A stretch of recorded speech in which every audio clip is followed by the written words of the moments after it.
બોલશે ઓછું પણ તેના ભાગનું બોલી હું લઈશ. તો આજે આપણે બનાવીશું છોલે ભટુરે. તો ચાલો બનાવી લઈએ. ચાલો. પણ હજી સુધી જો તમે મારી ચેનલને સબસ્ક્રાઇબ ના કરી હોય તો સબસ્ક્રાઇબ કરી લેજો અને બેલ આઇકન પર બટન દબાવી દેજો, જેથી મારા નવા વિડીયોની નોટિફિકેશન તમને સૌથી પહેલા મળે. તો ચાલો જોઈ લઈએ રેસીપી. તો સૌથી પહેલા આપણે અહીંયા લઈ લેશું ચણા. તો ચણા આપણે કેટલા લેશું? અંદાજે 2 વાટકા. ઓકે, આ મોટી વાટકીનું માપ છે ને? હા. તો 2 વાટકી લઈ લઈએ. ચાલો. તો હવે એને આપણે શું કરવાનું છે?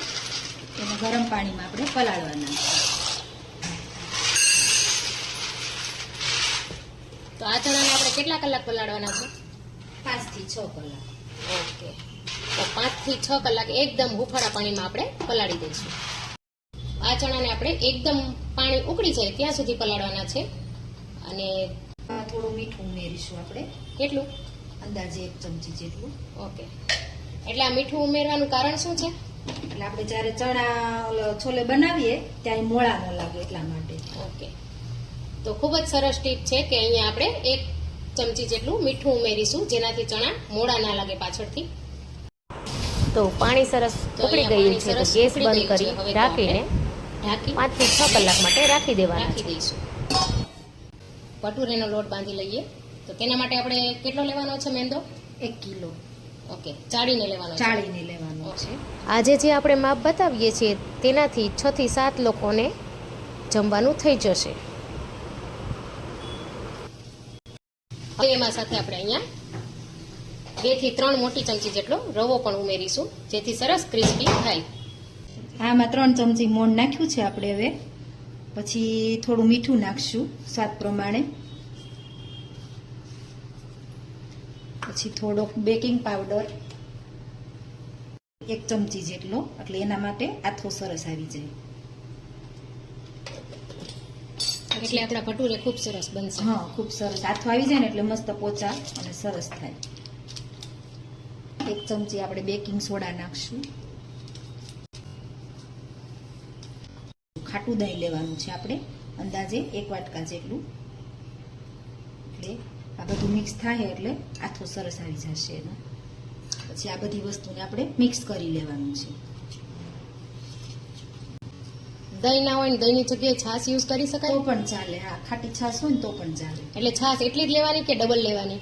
તો થોડી વધારે લેવાની દહીં કરતા.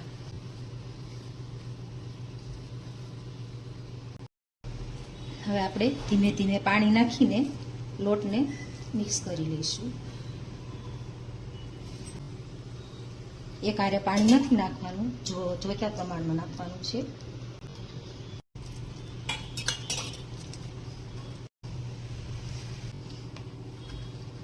તો લોટ આપણે કેવો રાખવાનો છે?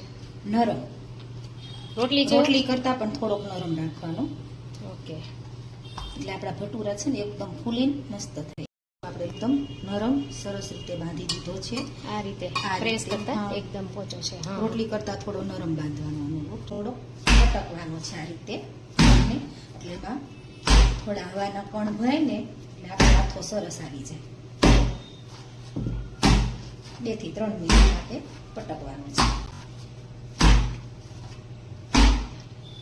એક બાઉલ લેશું, એમાં થોડું તેલ નાખીને આ રીતે લગાવી દેશું ચારે બાજુ, એટલે આપણો લોટ ચોટે નહીં. અને આ લોટ બધો એમાં મૂકી દઈશું સરખી રીતે દબાવીને. અચ્છા, એટલે સુકાઈ નહીં? સુકાય નહીં લોટ. ઓકે, પછી ઉપર એક ડીશ ઢાંકી દઈશું. અને કેટલા કલાક રાખીશું? અને 5 થી 6 કલાક રાખવાનું છે. તો 5 કલાક પછી ચણા સરસ પલળી ગયા છે. તમે જોઈ શકો છો એકદમ ફૂલી ગયા છે આ રીતે. તો હવે આપણે તેને કુકરમાં લઈ લેશું. થોડા ચપટી સોડા ઉમેરીશું અને 2 થી 3 નંગ બટેકા કાપ્યા વગર જ ઉમેરી દીધા છે. ત્યારબાદ આ છે ચાની પોટલી. ચાપત્તી જે હોય છે તેને આમાં ભરી અને પોટલી બનાવી લીધી છે, તે પણ આપણે આમાં ઉમેરી દઈશું. એક તજ પત્તો. હવે તેને ઢાંકણ બંધ કરી 4 થી 5 સીટી લગાવી લઈશું. હવે ગ્રેવી માટેના મસાલા તમને બતાવી દઉં. અહીંયા લઈ લીધા છે તે તો આ છે આદુ અને લસણની પેસ્ટ જે અધકચરી વાટી લીધી છે.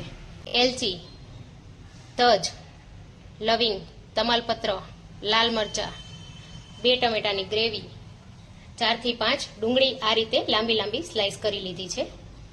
ત્યારબાદ છે 2 ચમચી જેટલું લાલ મરચું, 1 ચમચી ગરમ મસાલો, 1 ચમચી જેટલો આમચૂર પાવડર, 1 ચમચી સંચળ પાવડર, 1/2 ચમચી જેટલું ધાણા જીરું, 2 મોટી ચમચી જેટલો છોલે મસાલો, 2 ચમચી જેટલો ચાટ મસાલો, અડધી ચમચી હળદર અને મીઠું સ્વાદ અનુસાર.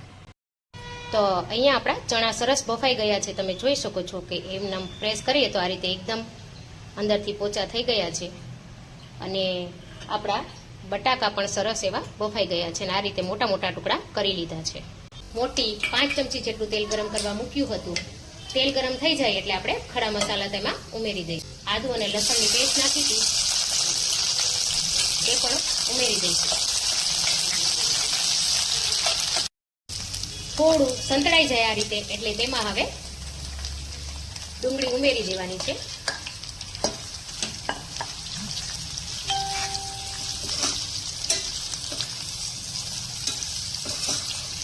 અને સારી રીતે મિક્સ કરી લઈશું.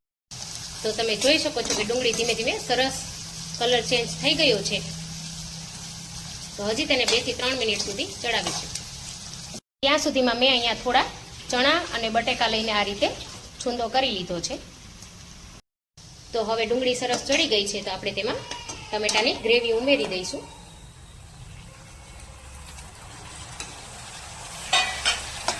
અને પાછું સારી રીતે મિક્સ કરી લેવાનું છે.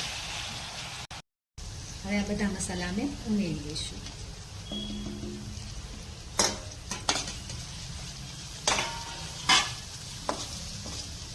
તાપ એકદમ ધીમો જ રાખશું આપણે, કેમ કે મસાલા બળી ન જાય એટલા માટે. બસ 1 મિનિટ માટે જેને સાતળવાનું છે આપણે.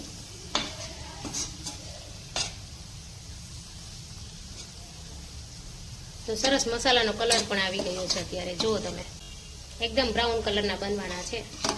હવે આમાં થોડું આપણે પાણી ઉમેરશું, અડધી વાટકી જેટલું, એટલે આપણા મસાલા બધા બળી ન જાય અને એકદમ સરસ એનો કલર આવી જાય એના માટે.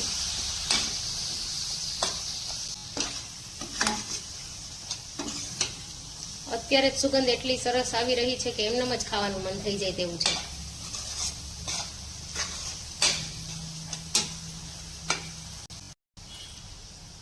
હવે આપણે એમાં બાફેલા ચણા ઉમેરીશું. ચણામાંથી આપણે પાણી કાઢી લીધું હતું.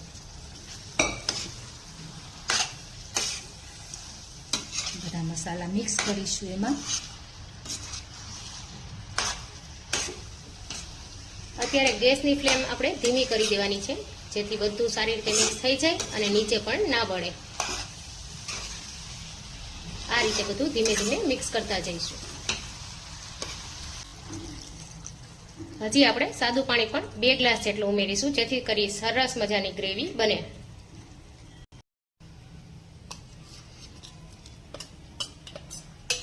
હવે આપણે આમાં બટેકા ઉમેરીશું, બાફીને કટકા કરેલા હતા એ.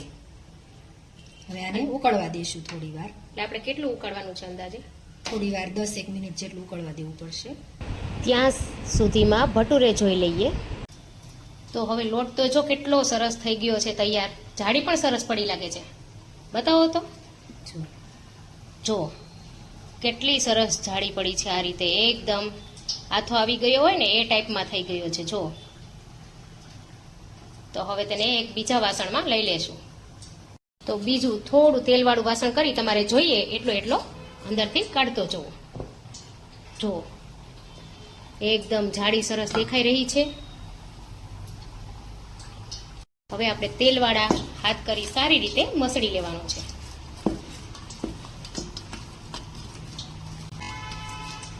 ઈસ્ટ નાખ્યા વગર પણ જો કેટલો સરસ એવો ફૂલીને અહીંયા તૈયાર થઈ ગયો છે.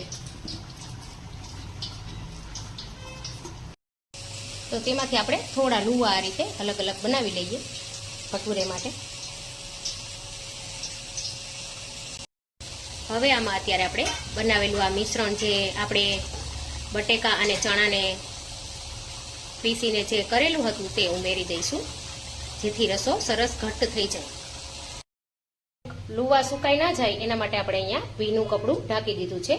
આ રીતે ખુલ્લામાં નથી રાખવાના, નહીંતર સારા ભટુરે ફૂલશે નહીં. એટલે આપણે ભીનું કપડું ઢાંકીને રાખશું. જેમ જેમ જરૂર પડશે એમ એમ લુવા કાઢતા જઈશું. હવે આપણે એક લુવો લઈ લીધો છે, પાટલી પર તેલ પણ લગાડી લીધું છે.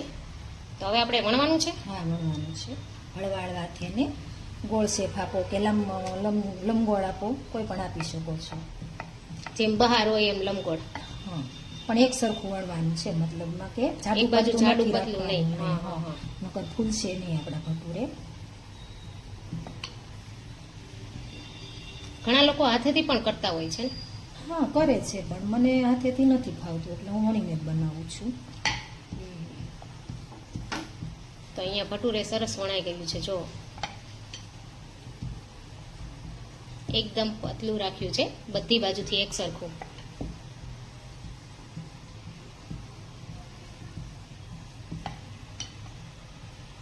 તો હવે અહીંયા તેલ પણ ગરમ કરવા માટે મૂકી દીધું હતું, તેમાં આપણે ઉમેરી દઈશું. તેલ એકદમ ગરમ હોવું જોઈએ, ત્યાર પછી જ ભટુરે ઉમેરવાનું છે. જો ઠંડા તેલમાં ઉમેરશો તો ફૂલશે નહીં. આ રીતે ઉપરથી ધીમે ધીમે પ્રેસ કરતા જવાનું. જો એકદમ ફૂલીને દડા જેવું થયું છે ને. વાહ, ખૂબ જ સરસ એવું બનીને તૈયાર થયું છે. કોઈ કંઈ પણ ના શકે કે આપણે આ ઘરે બનાવીએ છીએ. ખાલી 1 જ મિનિટમાં બનીને તૈયાર. આપણે તેને કાઢી લઈશું.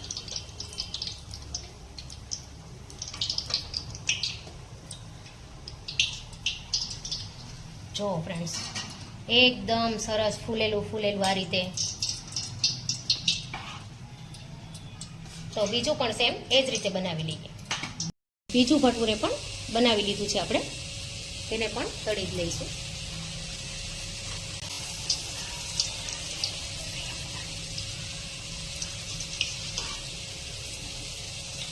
જો કેટલું સરસ ફૂલીને આ પણ દડા જેવું તૈયાર થઈ ગયું છે.